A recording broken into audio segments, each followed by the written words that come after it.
Assalamualaikum warahmatullahi wabarakatuh. Selamat datang kembali di channel Enda Batuah. Hari ini kita berada di wahana permainan anak-anak Kampung Bulando atau Kampung Eropa Nederland Rotterdam.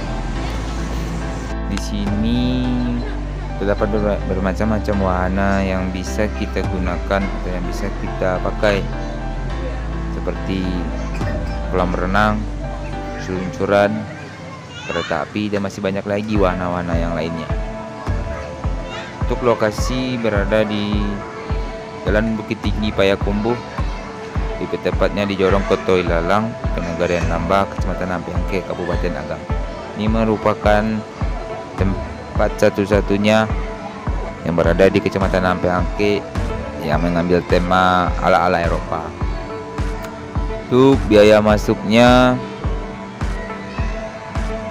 10.000 per orang, sudah termasuk gratis berenang sepuasnya, dan untuk wahana-wahana yang lain yang ada di sini diadakan tambahan biaya.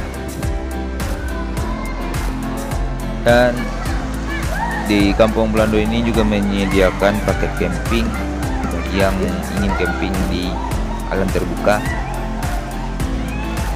Dan di sini juga ada restoran yang terdapat bermacam-macam makanan yang bisa kita pesan. Tanpa basa-basi lagi, setelah video ini sampai selesai dan teman-teman bisa melihat keseruan di Kampung Bulando ini. Jangan lupa subscribe, like, share, and comment, dan ditunggu kritik dan sarannya agar video ini bisa atau channel ini bisa berkembang lebih baik lagi. Akhir kata saya ucapkan terima kasih. Assalamualaikum warahmatullahi wabarakatuh.